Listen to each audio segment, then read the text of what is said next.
स्वागत है। जैसा कि लोकसभा चुनाव हो चुके हैं, उसके बाद भारतीय जनता पार्टी की केंद्र में सरकार भी बन चुकी है।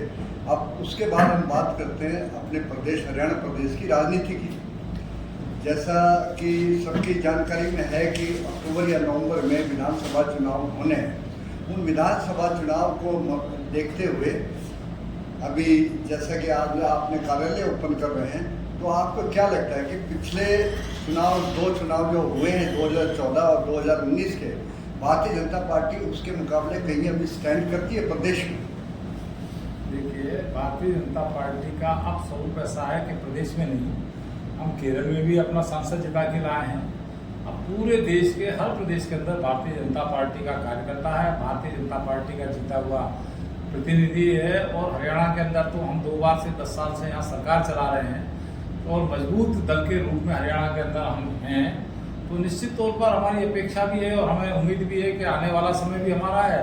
जैसे मोदी जी के नेतृत्व में तीसरी बार सरकार देश में बनी है, उसी तरीके से हरियाणा में भी हमारे भारतीय जनता पार्टी के नेता के नेतृत्व के अंदर तीसरी बार सरकार बनेगी, हमारा मुख्यमंत्री तीसरी बार बनेगा। अब तीसरी बार आप सरकार बनाने की बात करें, 2014 का जो लोकसभा चुनाव था, 2019 का जो लोकसभा चुनाव था, वहाँ भारतीय जनता पार्टी पूरे बहुमत के साथ थी, मतलब किसी तरह की। लेकिन 2024 की बात करते हैं तो भारतीय जनता पार्टी को काफ़ी नुकसान हुआ है। उसके लिए जिम्मेवार आप किसको मानते हैं? नरेंद्र मोदी जी को मानते हैं या भारतीय जनता पार्टी को मानते हैं? देखिए, ये जो है, मैं किसी को भी इसके लिए जिम्मेदार नहीं मानता हूँ। मैं जो है, ये भी एक बहुत बड़ी बात है कि देश की आज़ादी के 77वां साल चल रहा है। 77 साल में दूसरी बार ऐसा मौका आया है जब तीसरी बार नरेंद्र मोदी जी ने प्रधानमंत्री पद की शपथ ली। और इतना लंबा समय चलाने के बाद हमने देखा प्रदेश सरकारें साल में 2 साल में इतनी एंटी इनकम्बेंसी हो जाती है, लेकिन केंद्र के अंदर 240 सीटें भारतीय जनता पार्टी ने जीती है, जो इंडिया गठबंधन से भी ज़्यादा है। पूरे गठबंधन से अकेले भारतीय जनता पार्टी को इतनी सीटें मिली हैं। तो इसलिए किसी को भी जिम्मेदार मानने का सवाल नहीं। और ये छोटा मोटा इतना बड़ा देश है, कहीं पर समर्थन बढ़ता है, कहीं पर समर्थन घटता है, लेकिन सरकार किसकी बनी वो इम्पोर्टेंट होता है। तीसरी बार मोदी जी के नेतृत्व में सरकार बनी। एनडीए की सरकार तो पहले भी थी, 14 में भी थी, 19 में भी थी, तब पूर्ण बहुमत की सरकार थी। इस बार कुछ बहुमत कम रह गया, लेकिन सरकार अब भी एनडीए की है, सरकार अब भी नरेंद्र मोदी जी की है। और इसी तरह से हरियाणा के अंदर भी तीसरी बार भारतीय जनता पार्टी के नेता के नेतृत्व में ही सरकार बनेगी, इतना मुझे विश्वास है हरियाणा के मतदाताओं का। 2014 और 2019 में मुख्यमंत्री मनोहर लाल खट्टर जी हरियाणा प्रदेश के मुख्यमंत्री बने और सरकार लगभग एक स्मूथली चलती आ रही थी। लेकिन अभी लोकसभा चुनाव से कुछ समय पहले ही मुख्यमंत्री मनोहर लाल जी को हटाकर उनकी जगह नायब सैनी को मुख्यमंत्री हरियाणा प्रदेश का बनाया गया। इसका प्रदेश पर क्या प्रभाव पड़ा? भारतीय जनता पार्टी पर भी, आम लोगों पर भी? और इस स्टेप को लेने की आवश्यकता क्यों पड़ेगी भाई मनोहर लाल को हटाकर नायब सिंह सैनी को मुख्यमंत्री बनाने? देखिए, ये भी पार्टी के निर्णय, पार्टी की स्ट्रेटेजी होती है। वो पार्टी की स्ट्रेटेजी थी कि वहाँ से लेकर मनोहर लाल जी 9.5 साल से हमारे मुख्यमंत्री थे, उनके ही नाम के ऊपर, उनके ही काम के ऊपर हम तीसरी बार भी जो विधानसभा के चुनाव में जाने वाले जो 9.5 साल में उन्होंने आयाम स्थापित किए हैं, और ऐसे आयाम स्थापित किए कि देश की कोई दूसरी प्रदेश की सरकार नहीं कर पाई है, उसका गुणगान हम करने वाले हैं। और एक स्ट्रेटेजी के तहत पार्टी ने नायब सैनी जी को मुख्यमंत्री बनाया। उनके नेतृत्व के अंदर हम 5 सीटें जीत के आए। कहीं कमियां रही हैं, कुछ और भी कारण रहे हैं, उसका हम लोगों ने चिंतन किया है, उसका आकलन किया है और उसका हम निदान भी करेंगे। और फिर तीसरी बार हम प्रदेश के अंदर पूर्ण बहुमत की सरकार बनाएंगे।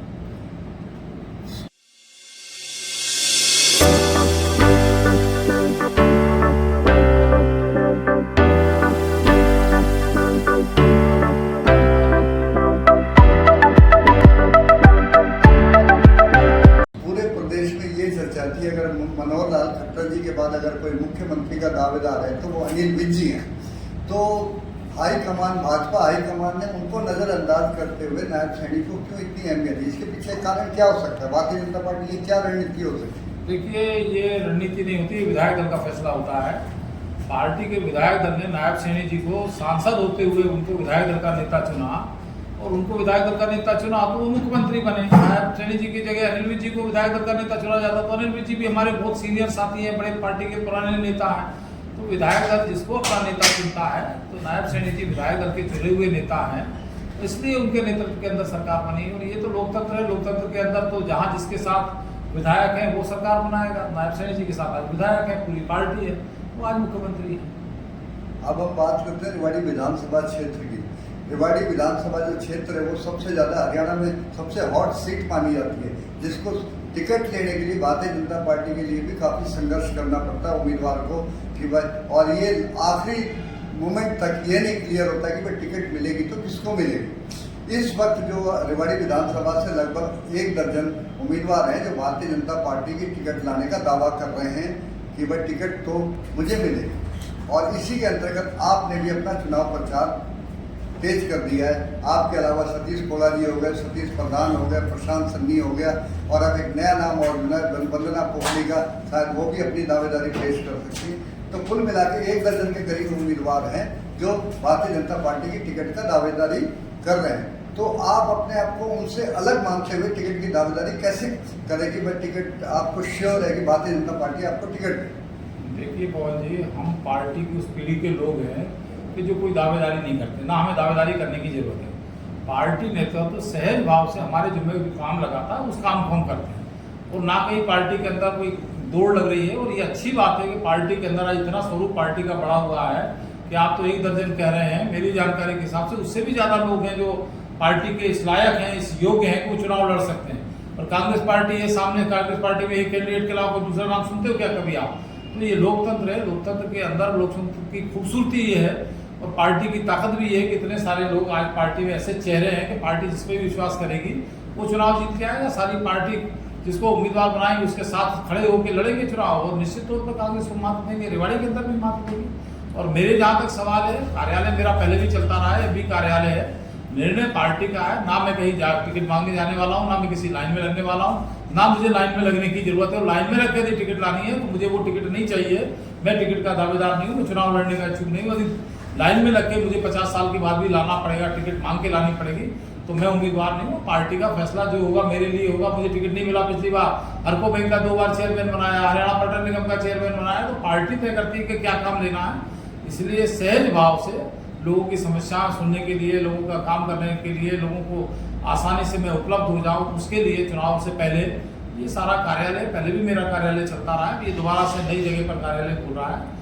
इतना ही निमित्त है। बाकी पार्टी का निर्णय, पार्लियामेंट्री बोर्ड का निर्णय जो होगा वो सबको स्वीकार होगा, मुझे भी स्वीकार होगा, मेरे जो और साथी टिकट के दावेदार हैं उनको भी स्वीकार होगा। इस लोकसभा चुनाव में 2024 का जो लोकसभा चुनाव हुआ, इसमें भारतीय जनता पार्टी को सबसे ज़्यादा जो नुकसान हुआ वो दलित वोट बैंक का हुआ। उसका कारण ये है कि संविधान बदलने की जब बात भारतीय जनता पार्टी या हमारे प्रधानमंत्री नरेंद्र मोदी जी ने कही, तो वो एक दलित जो वोट बैंक था वो खिसक कर कांग्रेस की तरफ चला गया। अब बात करें कि विधानसभा का जब चुनाव नज़दीक है हमारे प्रदेश में, तो क्या इसका असर विधानसभा के चुनाव पर भी पड़ेगा? देखिए, ये दलित समाज के सोचने की बात।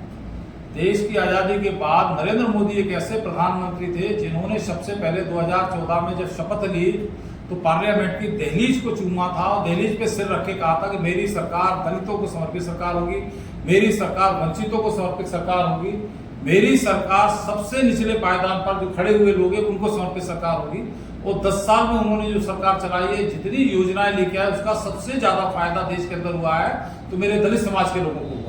दलित ना प्रधानमंत्री ने कोई संविधान बदलने की बात कही, कांग्रेस वालों ने अनर्गल प्रचार करके गलत तरीके से उसको रख के करा।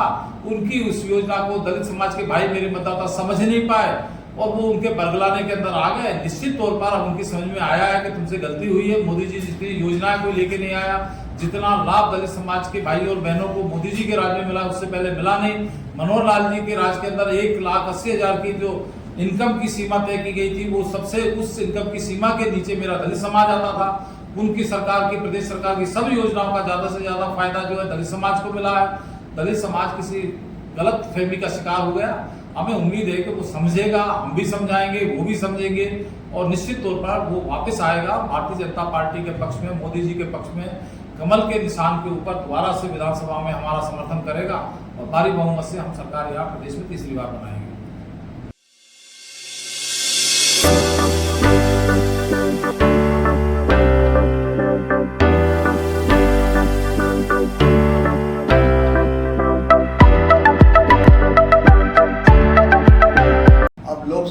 लोकसभा जो चुनाव है, यहाँ के उम्मीदवार गुड़गांव लोकसभा क्षेत्र से राव इंद्रजीत जी थे। तो जैसा माना जा रहा था कि वो एक तरह से अनअपोज बड़े आराम से यहाँ से लोकसभा की जो सीट है वो निकाल ले जाएंगे। लेकिन जैसे जैसे चुनाव की तारीखें नज़दीक आती गई, कांग्रेसी उम्मीदवार राज बब्बर उन पर भारी पड़ते गए। तो इसके लिए जो इंद्रजीत का जो एक तरह से वोट बैंक घटा है, उसके लिए जिम्मेवार आप किसको मानते हैं? भारतीय जनता पार्टी को, या उनके निजी कि वो लोगों के बीच में नहीं जा पा रहे थे, 5 साल तक उन्होंने जनता के बीच में नहीं गए, किस वजह से उनका वोट बैंक घटा? वो जीत गए, वो बात एक अलग है कि 74,000 वोट से वो जीत गए, वो एक अलग रीजन है। जबकि माना यह जा रहा था कि कम से कम 2.5 से 3 लाख वोटों से वो जीतेंगे। देखिए पवन जी, बच्चा जब इम्तिहान की तैयारी करता है, पेपर दे के आता है, तो कई बार वो अच्छा पेपर करके आता है, लेकिन फिर भी कहीं ना कुछ कमियां रह जाती है, उसके मार्क्स उसकी अपेक्षा के अनुरूप नहीं आते। लेकिन ऐसा नहीं है कि पढ़ने वाला बच्चा, अच्छा बच्चा परीक्षा में फेल हो जाएगा, मार्क्स ऊपर नीचे उसके हो सकते हैं। कम पढ़ने वाला बच्चा, उसके मन मुताबिक प्रश्न पत्र में प्रश्न आ गए, वो अच्छा कराता है और टॉपर बन जाता है। यही राजनीतिक क्षेत्र का है। अब जिसकी आप बात कर रहे हैं कि नहीं आए, नहीं मिले, नहीं करे, तो राज बब्बर के साथ क्या रिश्तेदारी थी? गुड़गांव लोकसभा के लोगों की कितना जानते थे, कितनी बार राज बब्बर आया, यहाँ क्यों राव साहब के बजाय राज बब्बर को वोट दे दिया? तो बहुत सारी चीजें, बहुत सारे समीकरण होते हैं, छोटे छोटे बहुत सारे कारण होते हैं, जिसके कारण से चुनाव। नरेंद्र मोदी जी को कल्पना नहीं थी कि बनारस के अंदर इतने वोटों से जीतेंगे। वो जितना बनारस के अंदर काम किया और जितना बड़ा विश्व के नेता के रूप में उभरे हैं। तो हर चुनाव एक 20-22 दिन का समय अपने तरीके का होता है, वहाँ के समीकरण उन दिनों के अपने होते हैं। इस बार हमारी अपेक्षा के अनुरूप परिणाम ना हरियाणा में आए, ना देश में आए, ना गुड़गांव में आए। हमारी भी अपेक्षा थी, मुझसे भी कोई पूछता था कि राव साहब कितने वोट से जीतेंगे, तो मैं हमेशा कहता था कि मिनिमम 3 लाख से मैक्सिमम 5 लाख से, 3 से 5 की मेरी अपेक्षा थी। नई मतदाताओं ने की, मतदाता का निर्णय स्वीकार है। कई कमियां हुई होंगी, आकलन किया है, चिंतन किया, उसको ठीक करेंगे, फिर अक्टूबर में मतदाताओं के पास जाएंगे और उनको फिर मनाने का काम करेंगे और फिर उनका समर्थन लेने का काम करेंगे।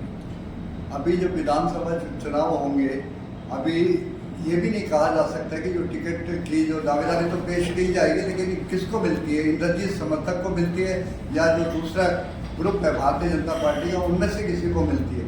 तो यदि उनमें किसी को मिलती है तो राव इंद्रजीत जी का उनको समर्थन मिलेगा रेवाड़ी में? देखिए, अभी ना ये विषय है, ना ये कोई इसका जवाब देने का समय है। जब समय होगा, जब मिलेगा, ना कोई राव इंद्रजीत सिंह समर्थक है। सब राव इंद्रजीत सिंह को पार्टी के नेता हैं, पार्टी के सांसद हैं, पार्टी के सिंबल पर जीत के आए हैं। अगला विधानसभा चुनाव भी जो लड़ेगा वो पार्टी के सिंबल पर लड़ेगा। वो कोई राव साहब का उम्मीदवार होगा कि राव साहब का उम्मीदवार नहीं होगा, ऐसा बिल्कुल भी नहीं है। जो आएगा वो भारतीय जनता पार्टी का उम्मीदवार होगा, कमल का उम्मीदवार होगा, और सब लोग मिलकर उसके लिए ताकत लगाएंगे। और निश्चित तौर पर हम जो है हरियाणा के अंदर भी सरकार बनाएंगे और रेवाड़ी में भी कमल खिलाएंगे। जो पिछली बार कमी रह रही थी, इस बार कोई कमी नहीं रहेगी।